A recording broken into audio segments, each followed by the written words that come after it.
Right, and you can right. On the beach.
migrants were intending to stay in this country for a long time. So there's a conflict there we'll hope to clear up at some point during this briefing. The only thing President Biden has said about any of this was yesterday as he was exiting the UN, somebody shouted out to him via what's going on at the border. He said, "We will get it under control," and that was it. Today it is only on camera event.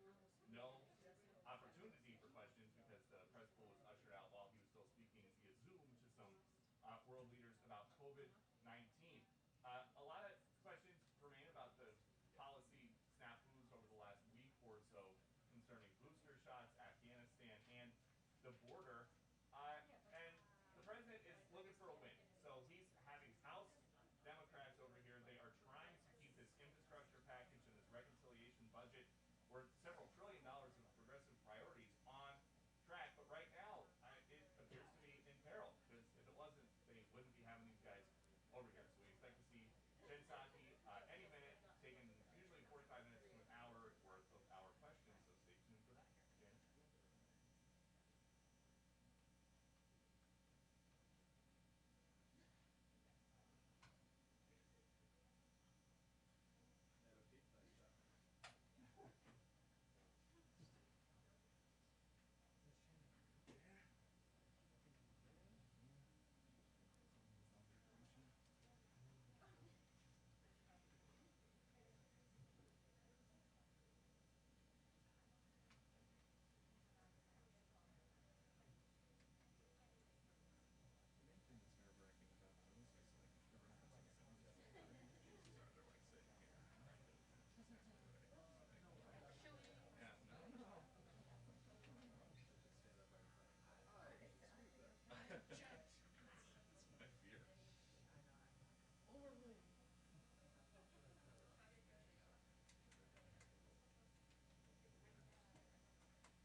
Two-minute warning on the briefing. 2-minute warning on the briefing. Thank you.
Okay.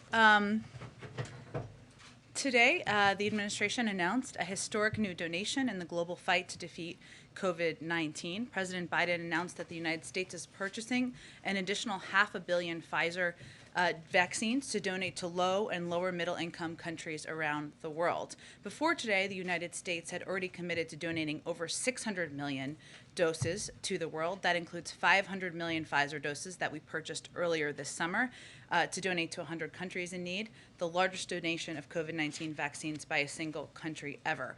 Overall, we have now shipped nearly 160 million of these doses to 100 countries around the world, from Peru to Pakistan, Sri Lanka to Sudan, El Salvador to Ethiopia.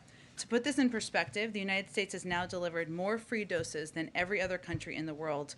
Combined, millions more get shipped each week, and importantly, our donations come with zero strings attached.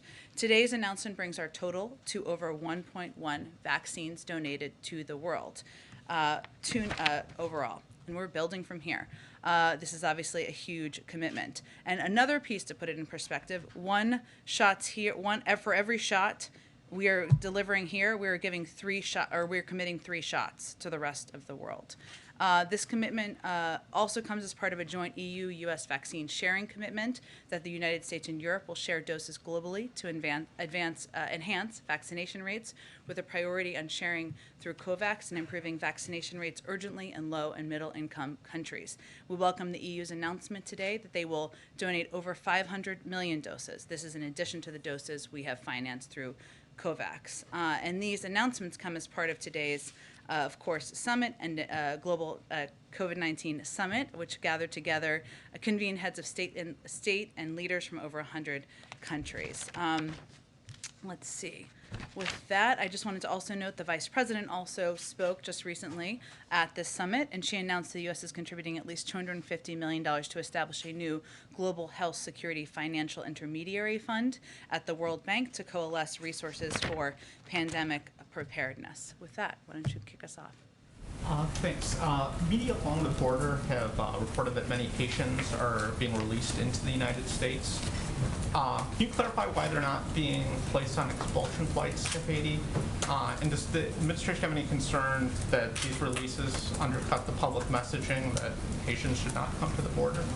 Well, let me explain to you a little bit of how the process works. So DHS, the Department of Homeland Security, continues to expel migrants under CDC's Title 42 authority. Those who cannot be expelled, and this has been the case and been our policy and process for migrants coming from any country around the world under Title 42 and who do not have a legal basis to remain, are placed in either expedited, in a form of removal proceedings. And individuals who are not immediately removed are either placed in alternative to detention or transported to an ICE facility. If they are placed in an alternative to detention, there's also a process required, a legal document, a document they would have. As a part of that process, Border Patrol agents collect biometric and biographic information, fingerprints, photos, phone numbers, and an address in the United States, and also run a background check as a part of the process. And those who do not report, like anyone who's in our country without legal status, are subject to removal by ICE. I give you all of that to understand the different steps in the process. Obviously, there are flights. We need to have enough flights to transport individuals to Haiti or to other countries. And there are a range of flights, as you know, that are going to different parts of the world, depending, and those are in process. So if we're not, if there isn't a flight ready yet, those individuals may be placed in alternatives to detention, and there, as I noted, is this mechanism where these documents are required.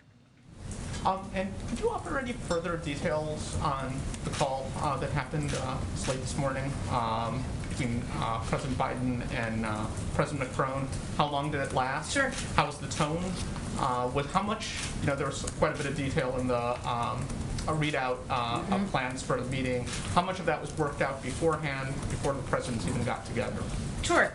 Well, as we've noted in the past, to take your last question first, there have been ongoing discussions and engagements at a variety of levels between the United States and France. So certainly the possibility of a meeting was something that was naturally discussed in advance, but also natural for the president to raise that and discuss it at the leader level. In terms of the tone of the call, it was friendly. It was one where we're hopeful, and the president is hopeful, this is a step in returning to normal in a long, important, abiding relationship that the United States has with France. It was about 30 minutes long. As we noted in the readout, and as you said, it was extensive, but during the conversation, the president reaffirmed the strategic importance of French and European engagement, I should say, in the Indo-Pacific region, something that we look forward to continuing to work with them on. And as we said in the readout, the French ambassador will return to Washington next week, and he will then start intensive work with U.S. officials. So that will be part of the ongoing next steps that we go from here. And as we also noted, they will meet in Europe at the end of October. If I may just quickly follow Sure. up on that. Boris Johnson earlier today dismissed French anger over the submarine deal, saying the French officials should get a grip. Substantively, does the administration agree with the Prime Minister's criticism that the French have failed to acknowledge the value of Aukus and the submarine deal to global security? And then secondly, is calling on the French to get a grip helpful at this point?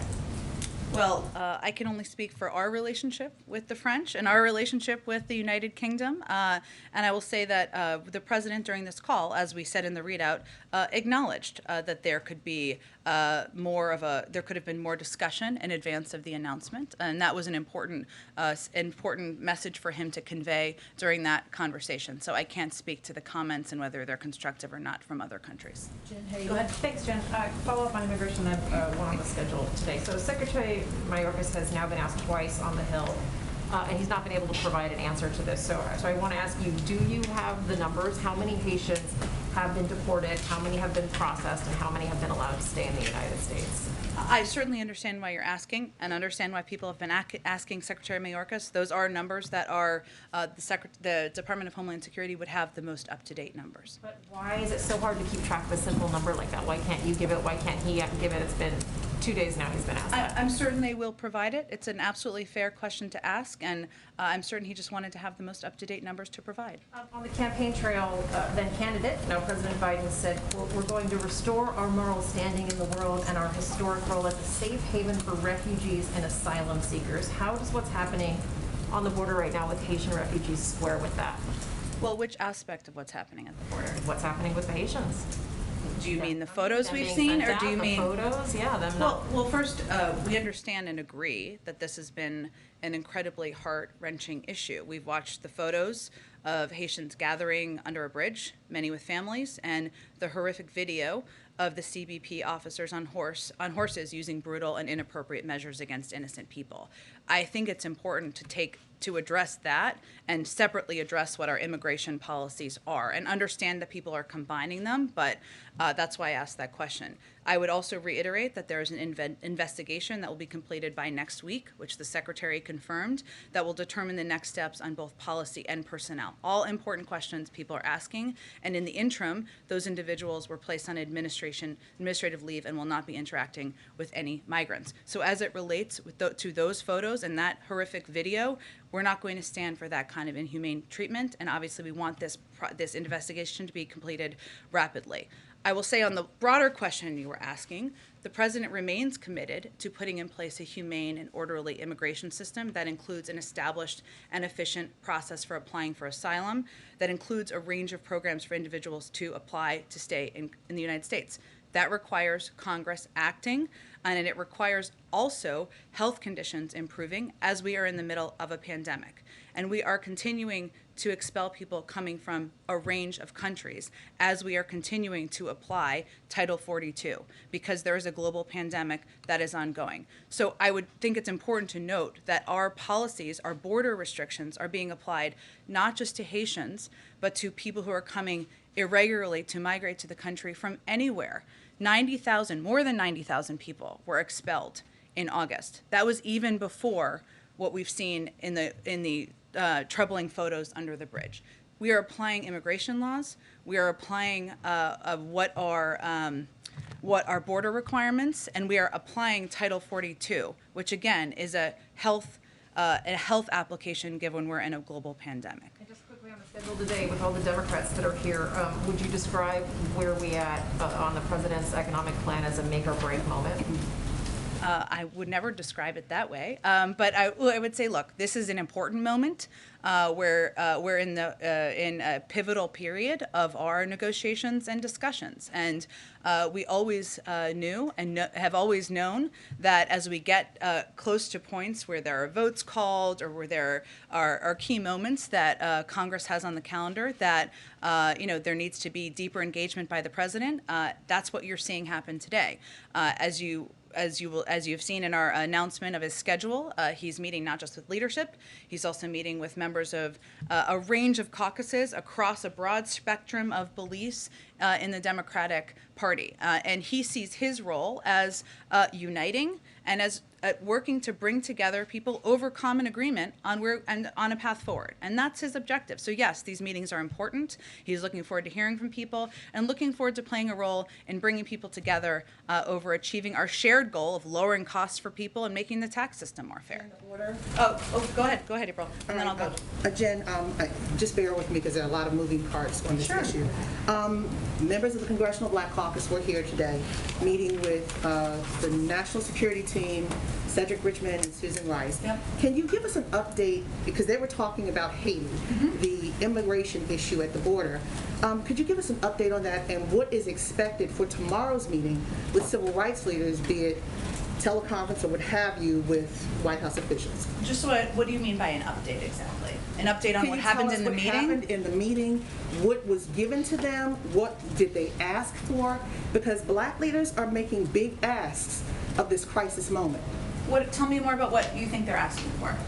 Okay, what they're asking for, the asylum process, what does that look like? Reverend Al Sharpton is going to the border tomorrow to see what that looks like, if people are actually being able to get asylum who's here. Also, you talked about the condemnation of what the patrol agents were doing with the reins or whip, whatever, with the intent to lash, to hurt people, to keep them away from the border. They want to know, is that practice going to still be in place? Horses and the lashing, those kind of issues. So I just wanted to have clarity on exactly what you were asking about, April. That's it. On the second piece, there is an investigation that is ongoing that the Secretary of Homeland Security has made clear he wants to happen quickly, and he wants the outcome to be done by next week. Once that process is concluded, that will help be a determinant in any policy decisions and personnel decisions both. All important questions. I'm sure that was what was conveyed as well.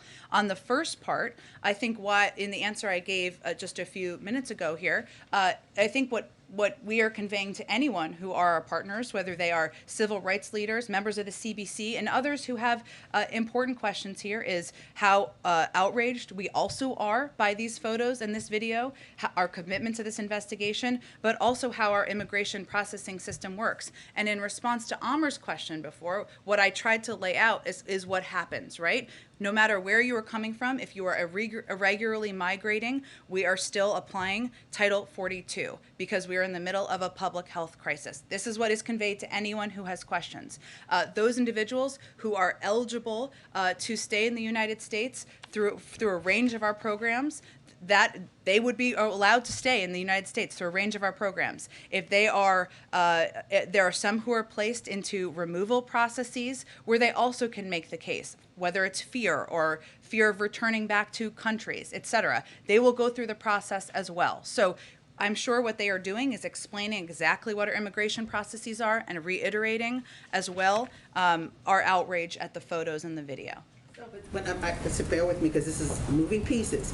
But with asylum, there are people, advocates, immigration advocates, especially for the, advocating for the Haitian migrants right now. They're saying that this administration is breaking UN policies and its own policies by moving people out before allowing them to ask for asylum. Is that the case? First of all, April, what we are doing, one, Haiti has temporary protected status for people who arrived here before July 29th. That is not a status that most other people who are irregularly migrating from other countries have. as individuals, as we go through this process, as I outlined just a few minutes ago, individuals who cannot be expelled under Title 42, a range of reasons why they may not be able to be, those individuals are placed into removal proceedings. That is where the process would take place, where they would apply for a variety of programs. While they're in that process, they are required to also provide biometric and biographic information and data. So that's how the process works. What is important for people to know and understand is that this is how our immigration and border requirements apply to everyone, whether they're coming from Haiti or any country in South or Central America. You have Africans as well, that you said there are people from other places, but you have Africans, Cameroonians, Ugandans, and Senegalese who are coming to that border as well.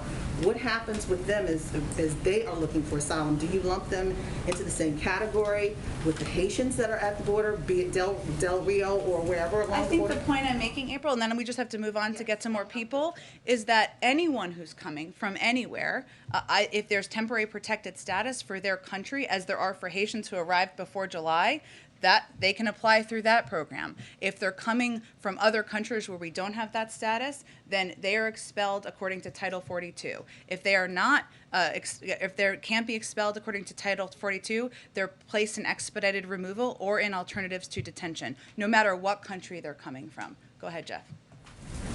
Thank you. Going back to the phone call this morning briefly with the French president, did President Biden apologize to Emmanuel Macron? He acknowledged that there could have been greater consultation. And the call, again, as I stated earlier, was a friendly call, and there was agreement that we wanted to move forward in our relationship. The French translation said that open consultation, quote, would have made it possible to avoid this situation. The English translation said the situation would have benefited from open consultation. So similar, but not entirely the same. So did the president apologize to his French friend? He acknowledged there could have been greater consultation, but again, this call was really focused on the path forward and returning back to normal and the important work we have to do with the French ahead. Was the president using this as a learning point, perhaps? Who does he believe, or should he have been more aware of the potential fallout from this? Has he had conversations with any staff members, like the Secretary of State or the National Security Advisor, about exactly how this breakdown happened? We always look to assess how we can make improvements to how we do consultations, and certainly they'll apply, and that part of that happens through conversations with members of his national security team, and we'll work to apply those moving forward. Does he hold Jake Sullivan responsible for this? He certainly doesn't hold anyone. He holds himself responsible, and certainly, though, he has a responsibility to talk to his team always about how we can best manage our diplomatic relationships, and that's what he does in any scenario. One more small question on the meetings this afternoon. On the price tag, is the president still committed to the $3.5 trillion price tag, or does he believe now that more flexibility on that number is warranted? Well, even before today or before this week, the president has always been open to negotiations and discussions, and knew that he was not going to be alone able to wave a magic wand and pass a proposal, right? So part of the objective today, while he's meeting with a range of members with a range of viewpoints, which we welcome, is to see where people are and work to see how we can get this across the finish line moving forward. What he's encouraged by is the fact that there is actually, I know we focus a lot, understandably, on areas of disagreement. There's a lot of agreement on lowering costs for American families, on making sure we're investing now in addressing the climate crisis, in making the tax system more fair. There's a lot of agreement on that. And it's a point where we need to figure out what the path forward is. The president's going to play a role in hopefully uniting people around the next steps. Go ahead. Just to follow up again on the French, you said in the statements that there will be a meeting in late October. Is that in France? Is that on the sidelines of the G20 or the COP26? Well, there are some international forums that are happening next month that might bring the president to Europe. I don't have any formal announcements yet to make, but to your question, we're still finalizing what it looks like exactly. Democratic negotiators on the George Floyd Justice and Policing Act say the bipartisan talks are dead. Is that the view of the White House? Is there any response to this announcement that it's apparently over? Well, I'd also say there was a statement put out by Senator Booker, who is a key, I think you were referencing that.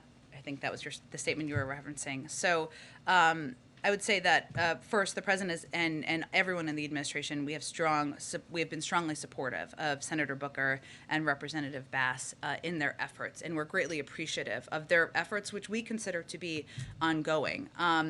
Unfortunately, Republicans rejected reforms that even the previous president had supported and refused to engage on key issues that many in law enforcement were willing to address. And so we are disappointed. The president is disappointed, even after Senator Booker and Representative Bass did yeoman's work, even after they worked to secure law enforcement support and showed they were willing to find consensus. So yes, we acknowledge, of course, what the negotiators have conveyed publicly at this point in time.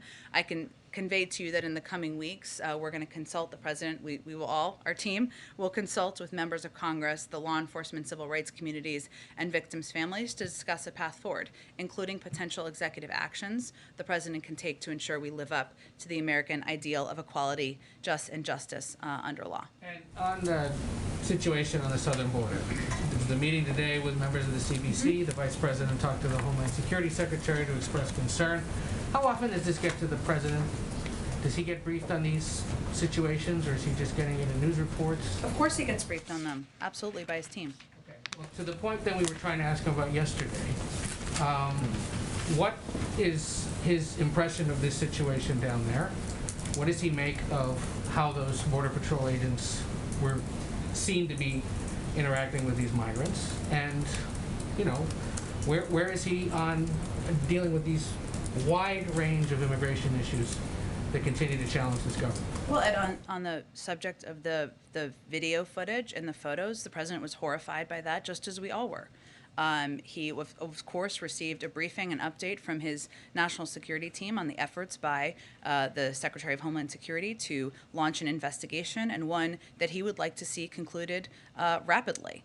As it relates to our efforts to implement our immigration laws and border requirements, the president is quite hopeful, as he conveyed on his first day in office when he introduced an immigration bill, that we can take steps to put in place a more humane, a more orderly system, especially after a very broken one over the last several years, that has better asylum processing, that has a better system and a range of programs individuals can apply to. The president also believes and knows, as we all do, we're in the middle of a global pandemic, and we need to continue to administer Title 42, which expels individuals who come to the border. So he is horrified by the photos and the footage.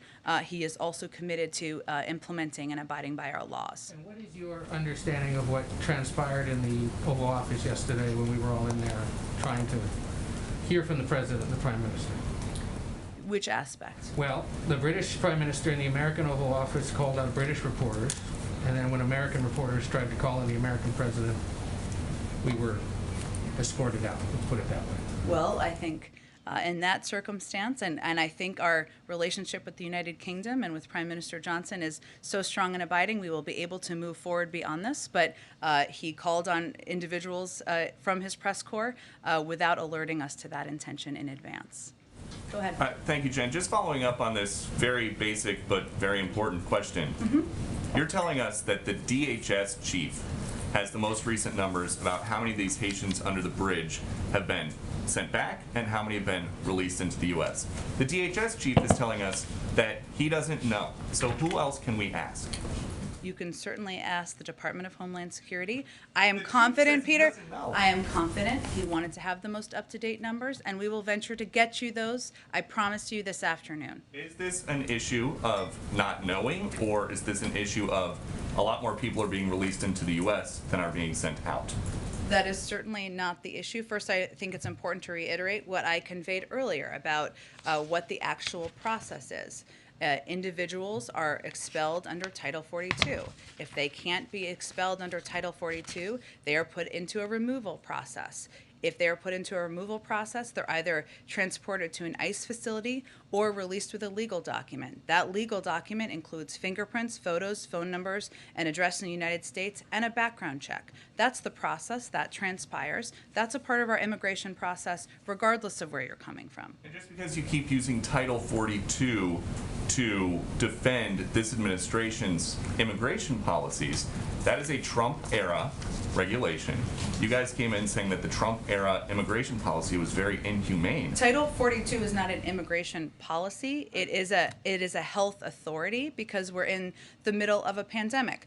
The Trump administration approach to immigration was inhumane and was immoral. That's why we need to put a new policy in place, and we need Congress to pass that policy. Unified control, democratic control of Congress. Many months in office, you have not even tried. That's not actually true. There's been a Peter, just factual here. There's been a bill proposed first day in office. Currently, it was proposed as a part of steps were proposed as part of the reconciliation process.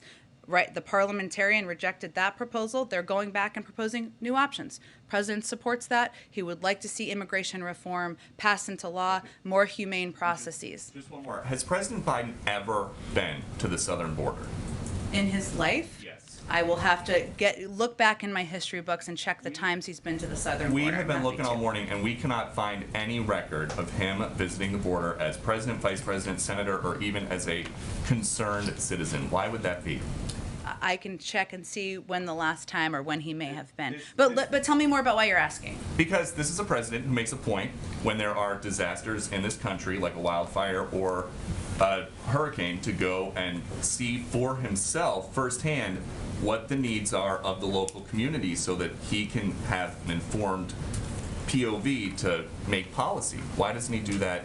Why doesn't he go down to Del Rio, Texas and see what's going on? Well, first of all, Peter, I think the situation at the border is the result of a broken system. And the president certainly relies on his experience. So whether it was the work he did to address root causes as vice president, his efforts when he was in the Senate to support comprehensive immigration reform, steps that at a time were being done and worked toward in a bipartisan way, something that certainly we think should be the case today. He uses all of his experiences to inform how he governs, how he approaches challenges, and certainly he looks again at the last 4 years and the separation of children who were ripped from the arms of their parents as a way he does not want to proceed. So all of his experiences and his time in office, whether vice president or Senate, inform his approach to issues. Go ahead. The Brazilian health minister tested positive for coronavirus. He shook hands and spent time with Boris Johnson on Monday. Boris Johnson spent time privately with President Biden yesterday in the Oval Office. Can you just give us a sense of the level of concern at the White House about that? What, if anything, has been done? How often the president is tested, and any updates? Sure. The president is tested regularly. I think I conveyed he was tested last week. I can check if there's more recent tests over the last several days. But as it relates to this specific incident, of course, we take our protocols very seriously. White House protocols and his presidential travel protocols are based on CDC risk mitigation guidelines, and that includes the CDC definition of a close contact to determine when someone may be at higher risk for contracting COVID. Based on this definition and precautions put in place by our team in the UN, we're not implementing any new protocols or new testing as it relates to those incidents. There's nothing different that happened in the last 24 hours since he was with Boris Johnson because of his exposure. Correct. Okay. Let me ask you about this meeting a little bit later today, if I can. First, does the president want to vote on both the reconciliation budget package, or the budget reconciliation package, and the bipartisan infrastructure package to take place on Monday? The president trusts the leadership of Speaker Pelosi and Leader Schumer, and certainly he'll work closely with them to get these across the finish line. Bottom line, Americans are watching this. Who needs to give here, the progressive Democrats or the moderate Democrats?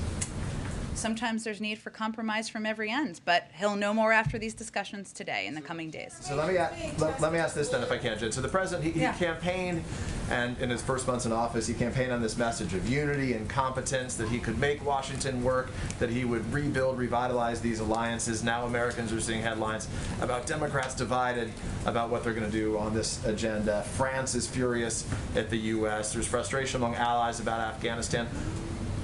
What should Americans make of that?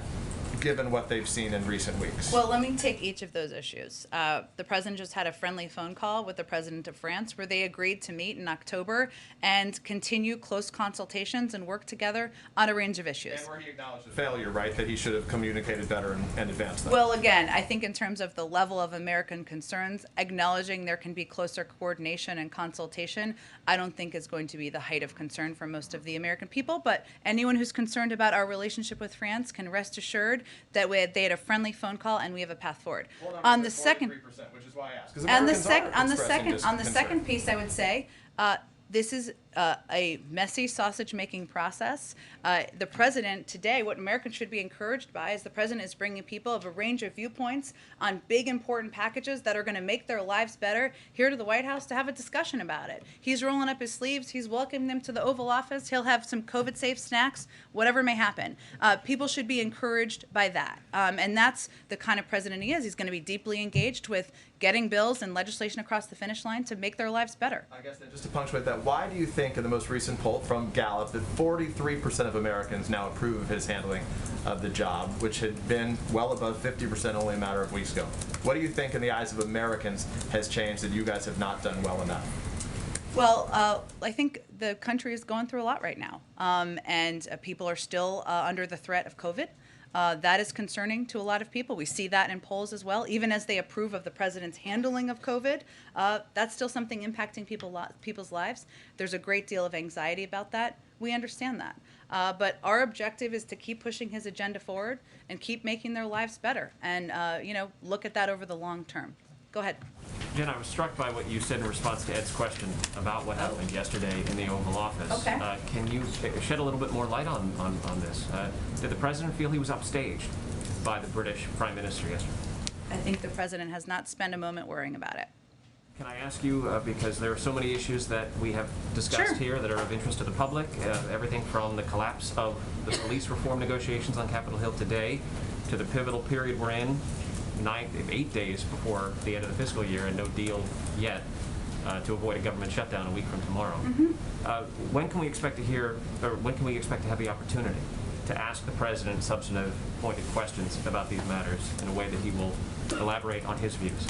Well, first, the president knows that he was elected not just to get the pandemic under control and put people back to work, but protect our democracy and stand up for what's right and be transparent. And certainly part of that is engaging with all of you.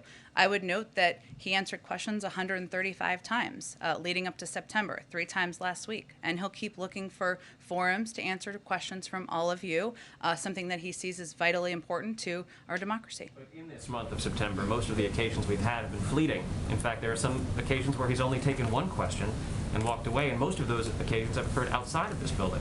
So when can we expect to have an opportunity to actually ask the president questions in a formal setting? Again, Steve, I'm not trying to diminish or ask for a formal press conference, which certainly I'm sure we will have another one. But I will convey to you that as it relates to providing information to the public, elevating the importance of the freedom of press to our democracy, that I don't know that the format, whether it is multiple shorter Q&As or a longer formal press conference, is at the top of the list of the American public's concern. We intend to raise the matters of concern to the public at those press conferences. As you have during 140 times you've asked the president questions. Go ahead.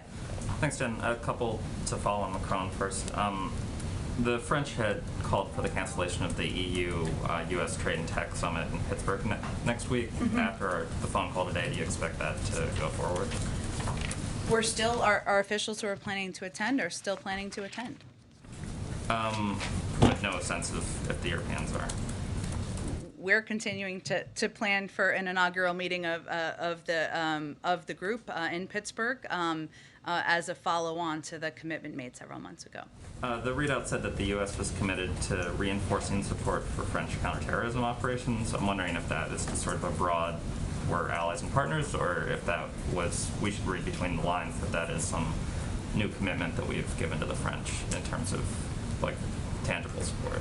I would read it more as the former, in that they're an important partner in the Indo-Pacific. They're an important partner around the world, and certainly addressing the threat of terrorism that has metastasized and changed over the course of the last 20 years is a vital priority for us, as it is a vital priority to the French. And as I noted, when the ambassador comes back, there'll be consultations. Obviously, there'll be a meeting between President Biden and President Macron, and I'm sure they'll discuss this and a range of issues. The Fed today shifted forward their projections when the economy would be ready for a rate hike, which suggests economic strength, which I assume you'd be happy about, but obviously many Americans are still struggling, so I wonder if you agree with that assessment from the Federal Reserve. We certainly agree with the independence of the Federal Reserve and their right to make decisions it deems necessary on monetary policy.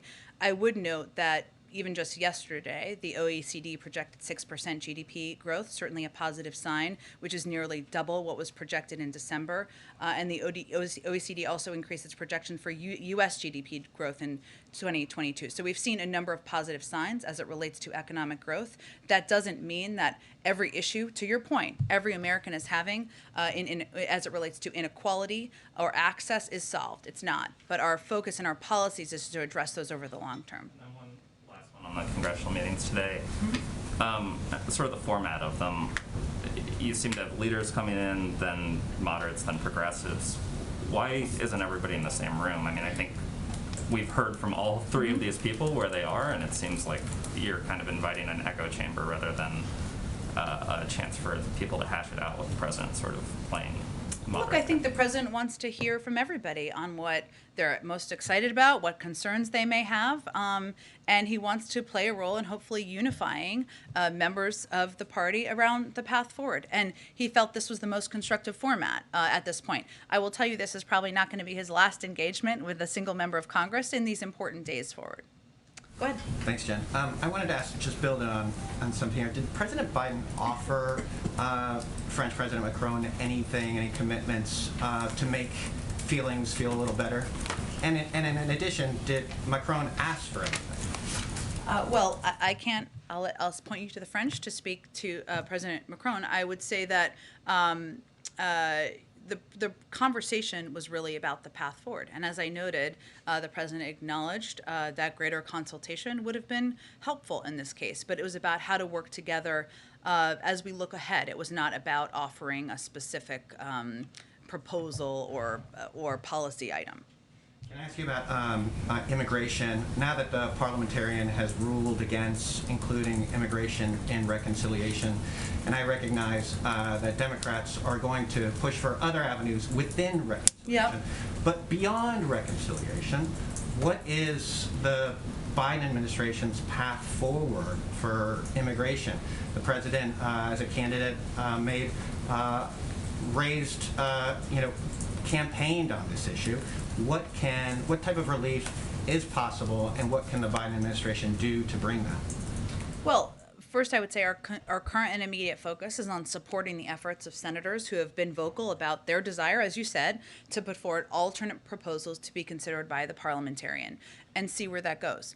There are a range of passionate leaders in the Senate, in the House, who want to see immigration reform happen. And we will certainly continue to work with them to see what vehicle and path forward, what that looks like. But that's our next step right now, is assessing, is them putting forward an option for the parliamentarian to consider. Go ahead. Jen, back on the French call for a moment. Did the president seek or receive any clarity from President Macron on why the French decided to recall the ambassador, take that step which had never been taken before? And does the president himself think that that step was commensurate with the offense?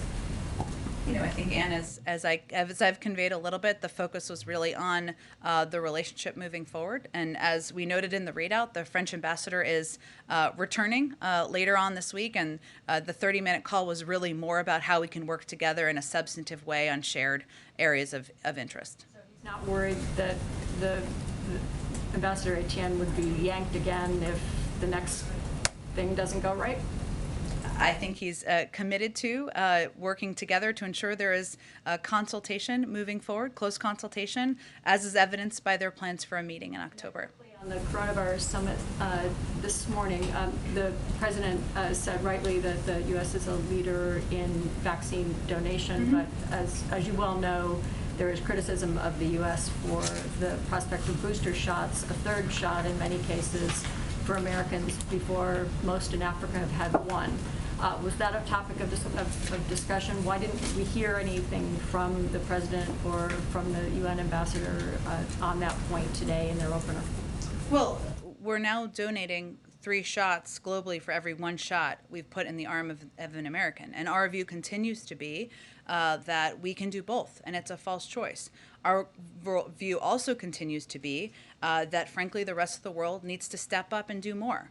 And now we're at the point where, of course, we've now committed to over 1.1 billion vaccines donated, but we're also committed to we also have a partnership with the Quad. Obviously, they're meeting later this week to produce at least 1 billion doses. Our work to boost vaccine manufacturing in South Africa is going to produce 500 million single-dose regimens in Africa for Africa, and we will continue to do more. Share doses, scale manufacturing, invest in vaccines abroad. You heard the president talk about that. But we also need the world to do more, especially developed economies that can do more to contribute to this effort to defeat the pandemic. Go ahead. Sorry, Deb, we'll continue. Great. Just following Jen on Ann's question there, you keep saying that the president will engage in deep consultations with the French. You could have said that in 1949 when the French first joined NATO. So I'm trying to understand here what is different now after this than it was before. Is the president's vision here that you'd simply go back to the way things were, where clearly that consultation process failed? Or is the president's vision that you have a new project of some kind with the French that begins to make reparations for what they view as what they've lost? I think, David, it's more about we've had a strong relationship for many decades. Of course, yes, there's been ups and downs in that relationship, but the president's objective is that we should go back to normal and that we should go back to a relationship where we work closely together on a range of issues facing the global community, addressing COVID, the global economy, security, the Indo-Pacific, and how we work together in those mechanisms will determine as we keep having close consultations and discussions moving forward. One question on the Quad meeting, which is coming up on Friday. So you'll have the Australians there, but then you'll also have India and Japan. Would you envision for them a similar kind of military role that you've now defined with the Australians? Aukus? What would it become? Jaukus? Jaiaukus? Awkward Aukus? I don't know. Something like that. Yeah. Look, I think, David, that the announcement of Aukus last week was not meant to be an indication, and I think this is a message the president also sent to to Macron, that there's no one else who will be involved in security in the Indo-Pacific. Of course, it's a topic of discussion, an important topic in conversations with the French, with a range of countries who have a direct interest in the region. I can convey to you that we will have a preview call on the Quad meeting, which I know there's a lot of excitement about, for probably tomorrow in advance of that meeting, where we'll go through more detail of the planned agenda for the meeting as well. Go ahead, Jeff. Jen, China's Evergrande agreed to settle interest payments on a domestic bond. And we, of course, closely monitor the markets and the impact on the global markets, which is something certainly the Treasury Department does. So that's where we look and assess in terms of how it relates to the United States. So I don't have anything new to provide from here, but I'm happy to check with them if there's anything in addition. All right, and just to follow up on the meetings this afternoon, can you give us a sense of how President Biden plans to bridge those divides? I know he's going to listen, and I know you've talked about him wanting to hear from all sides and be more engaged. How does he get there? What does he do? What does he say? What does he give up? Meetings haven't happened yet. Look, I think the president wants to play a role and in talking and reminding people of what we have in common, how we can be united in making people's lives better in this country. He understands, and he's been a part of the Democratic Party for 50 years. He understands there are disagreements. Some of those are on the margin, some of them are larger. He's going to listen, he's going to engage, and he's going to hopefully play a constructive role as the leader of the party, as the President of the United States, on moving this important agenda forward. But it's hard for me to assess in advance of the meeting. Maybe we'll have more to say after they're over. Go ahead.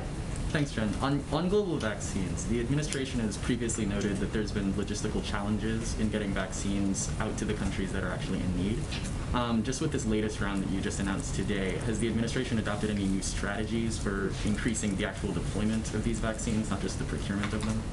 Well, those cases, I don't know if are you referring to any specific country or just? In general, you all have noted that it is difficult. You're right. It has been.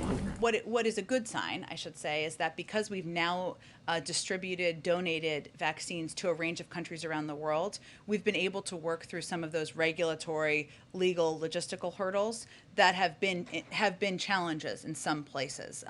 There are requirements in some countries as well that they have needed to address in order to make it easier to donate vaccines, whether it's ability to transport or maybe they have regulatory requirements. But now that we've done rounds of donating 160 million doses to a range of countries in the world, it should be easier moving forward. And building off that, are the places where these vaccines that you just announced going, are they the same range of countries that you all previously announced? Yeah, they are. So we're going to donate these doses to the same 100 low-income countries as we previously announced a donation of the 500 million doses to in June. So specifically, that's 92 low and middle-income countries as defined by Gavi's COVAX Advanced Market Commitment, and all African Union member states, and 8 additional countries to cover the African Union: South Africa, Namibia, Botswana, Gabon, Equatorial Guinea, Libya, the Seychelles, and Mauritius.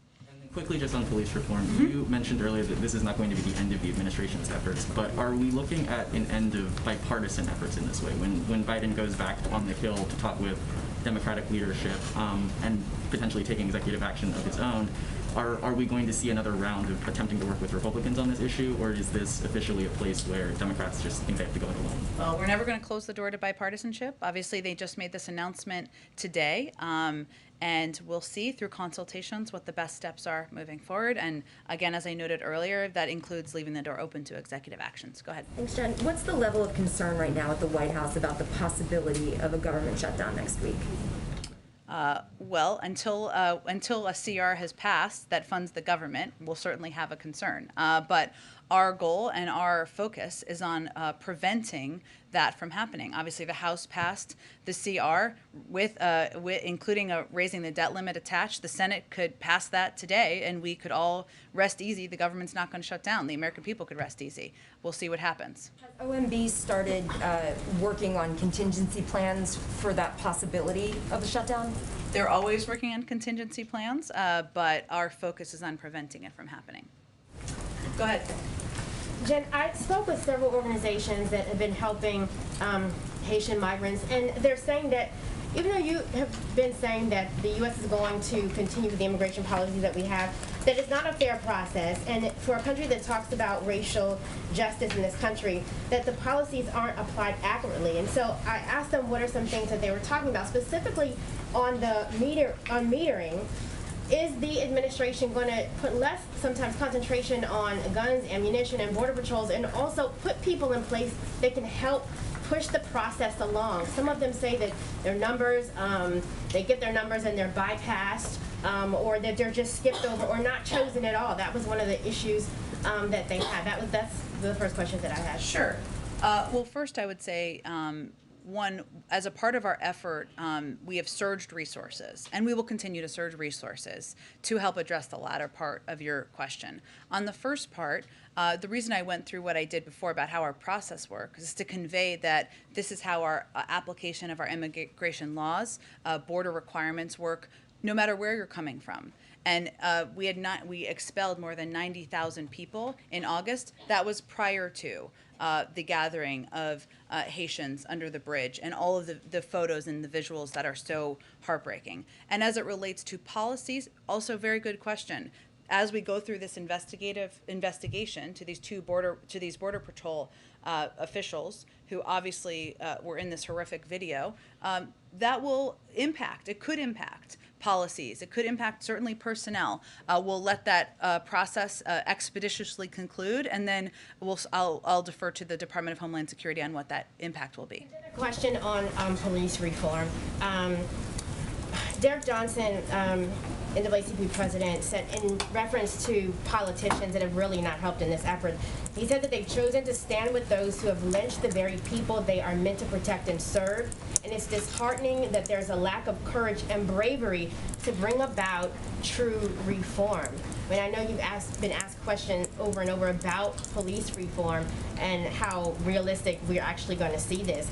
But is there any fear that the very people that the president has brought into these meetings over and over on police reform, many of them are now not having faith in what can really happen? I'm not sure I totally understand your question. The president has had meetings with Derek Johnson. He's had meetings with National Urban League, even Reverend Al Sharpton, and we're seeing quotes by them now saying how they don't even believe that this administration Critical of the president on police reform? Absolutely. Well, I just was trying to understand your question. I would say in Senator Booker's statement and the statements and comments of the negotiators, they've been clear about the support of this administration. As these negotiators were attempting to come to an agreement that had to meet the high bar that they had, they asked us to leave them space for those negotiations to take place.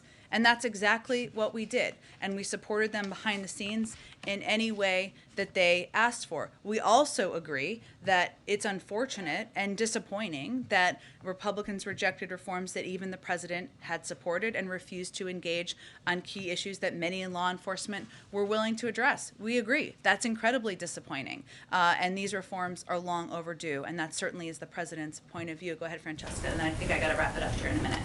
Thank you, Jen. Too, on the travel restrictions. Sure. Are there any circumstances in which that early November vaccine mandate that the White House announced this week, that would slip a couple weeks, maybe into December or potentially into early next year? On what basis? Well, that's what I'm asking. Is the White House committed to the early November deadline? Because early November is we were in control of when we announced it would be implemented, right? And we announced early November. And so you are committed to early November specifically? We announced it would be implemented in early November. That's what we were planning on. And then as far as unvaccinated foreign nationals go, is there any procedure that the White House might be considering for those people to be able to enter the country still, given that that many of those countries, those people may not have access to vaccines? Well, there are going to be certain cases where people may not have access, and we will deal with those accordingly, and we will have some exceptions that will be considered on a case-by-case basis. Thank you, everyone. We'll do this again tomorrow. Thanks, everyone. Absolutely.